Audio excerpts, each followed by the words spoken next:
Boa tarde, pessoal, tudo bem com vocês? A paz do Senhor Jesus, mais um dia aqui do propósito da tardezinha com o Senhor e vamos continuar, a leitura e o estudo do Evangelho de Marcos, capítulo 8, versículos 22 ao 26, a cura do cego de Betsaida. E chegou a Betsaida e trouxeram-lhe um cego e rogaram-lhe que ele tocasse. E, tomando o cego pela mão, levou-o para fora da aldeia, e, cuspindo-lhe nos olhos, impondo-lhes as mãos, perguntou-lhe se via alguma coisa. E, levantando ele os olhos, disse: Vejo os homens, pois os vejo como árvores que andam. Depois tornou a pôr-lhes as mãos nos olhos, e ele, olhando firmemente, ficou restabelecido, e já via ao longe e distintamente a todos. E mandou para sua casa, dizendo: Não entres na aldeia. Aqui a gente viu, a cura do cego de Betsaida. Jesus, ele curou muitos cegos, Em alguns momentos, Jesus perguntava: O que queres que eu te faça? Em outros, Jesus já ia direto ao ponto, Já ia logo curando. E aqui vemos duas etapas do milagre, Primeiro, Jesus cuspiu nos olhos, impôs as mãos e perguntou se via alguma coisa. Então ali ele já estava começando a ser curado, Porque ele era cego, ele não via nada. Ele não via turvo, ele não via nada. Foram duas etapas de cura aqui. Primeiro, Jesus levou para fora da aldeia, cuspiu nos olhos, impôs as mãos e perguntou se ele via alguma coisa. E ele disse, o cego: Vejo os homens como árvores que andam. Então ele estava vendo embaçado, gigante, Porque a árvore é grande, do tamanho de um ser humano. Então ele estava vendo uma coisa assim grande e embaçada, E como uma árvore. O homem, para ele, era como uma árvore que andava. Depois ele pôs as mãos de novo nos olhos dele. E ele, olhando firmemente, ele começou a ver. Ou seja, ele via ao longe distintamente a todos. Não via mais embaçado como árvore e tal. Já via ao longe, Ou seja, curou de miopia, Curou a visão por completo, porque ele não enxergava nada. Então, seja miopia seu problema aí, seja hipermetropia, seja astigmatismo, seja cegueira total, parcial de um olho, não importa o que for, Jesus, ele cura, e ponto. E assim, se o homem cresce logo no primeiro toque de Jesus, era capaz dele já ter enxergado. Porém, aqui nós vamos ver que Jesus, ele também cura assim por etapas, Não que a cura não foi completa, não é isso. Isso vai da nossa fé. Às vezes a pessoa tá ali, abriu, olhou, ele nunca viu na vida aquele cego, então ele viu ainda embaçado, ele ainda não estava crendo 100%. A Bíblia não diz que foi isso, mas sabemos que tem situações em nossas vidas que alguém ora pela gente e a gente não crê de imediato naquela oração. A gente tem que fazer alguma outra coisa, a gente precisa se apegar a algum material.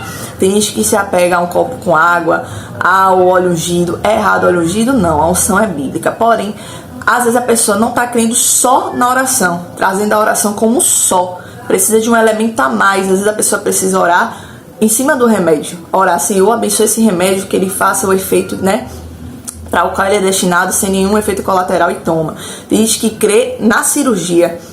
Não, eu creio que Deus vai usar os médicos e tal.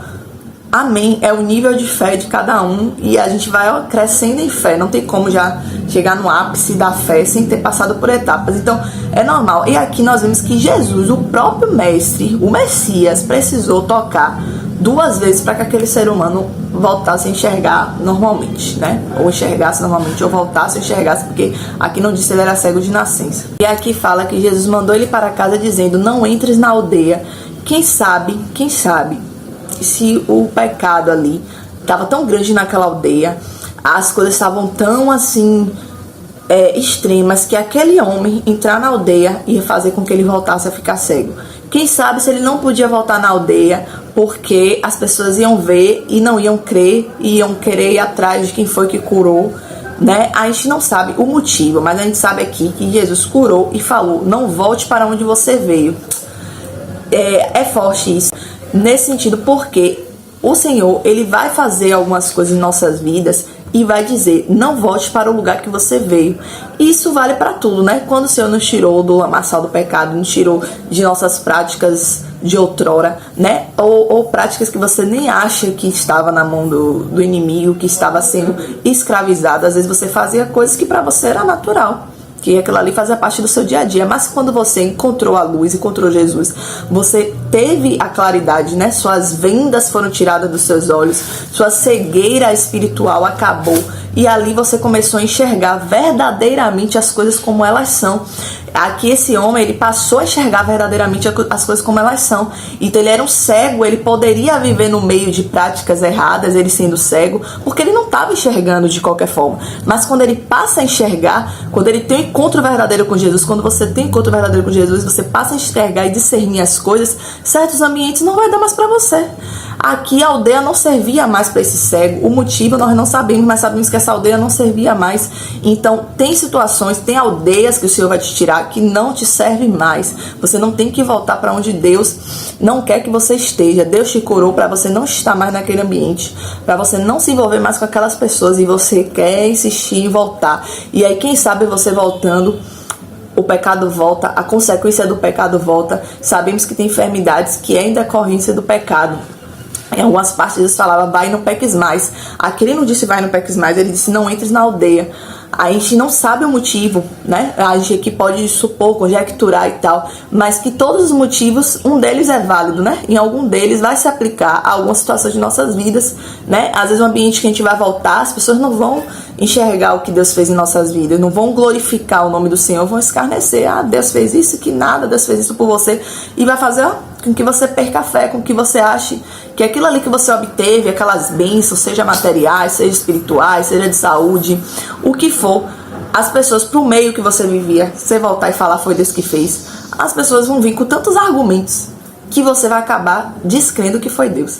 Ou às vezes o lugar é tão corrompido que você vai voltar para aquelas práticas, vai ser mais forte que você. Então quando Jesus te curar e te tirar, falar, não vá para um lugar, quando ele falar, vai e não peques mais, quando ele falar, tua fé te salvou, quando você sentir que está sendo curado por etapas, que é um processo, o processo em nossas vidas, no mundo espiritual, ou questão de enfermidade, às vezes é um processo, às vezes você vê um sinalzinho de melhora, mas não crê que você já está curado 100%, né? Porque a fé é crer antes de ver. Então você às vezes não está vendo, aí você não consegue ter aquela fé daquele tamanho de se ver curado, né? De se imaginar já curado, de se sentir como uma pessoa curada. Não, então em algumas áreas de nossas vidas vai acontecer dessa forma. E a gente tem que entender que Deus age como Ele quer. A cura é de forma particular. Jesus fez o mesmo milagre de curar cegos, mas em todos os momentos, em todas as curas, foram de formas diferentes. E assim, Jesus ele trabalha de forma única, especial na vida de cada um. Então, não queira se comparar, se medir com A, B ou C. Ainda que vocês tenham saído do mesmo ponto de partida, a mesma origem, mesma família, mesma vizinhança, mesmos estudos, ainda que você tenha saído do mesmo local, convivido no mesmo local, e que o futuro, o destino seja o mesmo local, mas a mudança, o processo interior que acontece dentro de você e a cura, as coisas que Deus vai realizar na sua vida, a forma dele falar com você vai ser diferente do que vai falar com A, B ou C. Isso aí é fato. Então, que a gente não venha se medir pelo outro, mas sim com nós mesmos. Porque nós éramos ontem. Ontem esse cara aqui, o cego de Betsaida, era cego, conhecido como cego de Betsaida. Ele vivia numa aldeia, ele não cria 100% nenhum milagre, né, de primeira. Ele recebeu um processo de cura na vida dele e recebeu uma recomendação final de não voltar para a aldeia. Pronto, então assim, a vida dele não é mais a mesma. Não foi igual a que ele vivia antes e não vai ser, né? Se ele cumpriu o que Jesus falou, a vida dele não ficou a mesma. É assim que a gente vai entender nessa palavra e aplicar nas nossas vidas o que é que o Senhor quer nos tirar para nos dar coisas melhores, né? E para que a gente não perca a coroa que o Senhor tem para nós, né? Amém? Vamos orar. Senhor, meu Deus, eterno Pai, Senhor da glória, Pai, obrigada por essa palavra, Pai. Pai, em nome de Jesus, tira toda a cegueira de nossos olhos, Pai, seja espiritual, Pai, seja física. Pai, em nome de Jesus, sabemos que o Senhor tem poder de curar enfermidades, Pai. O Senhor já levou todas as enfermidades sobre o madeiro. Pai, em nome de Jesus, se tem alguém assistindo com problema de vista, Pai, ou Pai, miopia, estigmatismo, Pai, hipermetropia, Pai, glaucoma, qualquer problema na visão, Pai, ou Pai, em nome de Jesus, que o Senhor vá curando agora, Pai, cegueira total, cegueira parcial, Pai, caia por terra em nome de Jesus, Pai, não é na autoridade da minha palavra, Pai, não é pelo meu nome, mas mas pelo teu, Pai. A Bíblia diz, Pai, a Bíblia diz, a tua palavra, que o Senhor já levou todas as enfermidades sobre o madeiro, e assim eu creio, Pai. Pai, em nome de Jesus, que as pessoas venham crer, Pai, e depositar essa fé totalmente no Senhor, Pai. Em mais nada, Pai, nenhum amuleto, nenhuma imagem, Pai, em nome de Jesus, Pai. Oh, Pai, que as pessoas entreguem a glória e a honra que é somente do Senhor, Pai. Só o Senhor é digno de curar, Pai. Em nome de Jesus, Pai. Que essa pessoa se apegue ao Senhor e creia, Pai. Creia que o Senhor já curou ela, Pai. Ainda que ela esteja no processo, que seja por etapas, que ela precise de mais um ato de fé da tua parte ou da parte de alguém que ore por ela, Pai. Mas ainda assim, Pai, que ela venha receber a cura dela igual esse cego, Pai, de Betsaida recebeu, Pai. Assim eu creio, Pai, de todo o meu coração. Em nome de Jesus, amém. Amém, pessoal? Fiquem todos com Deus e até a próxima.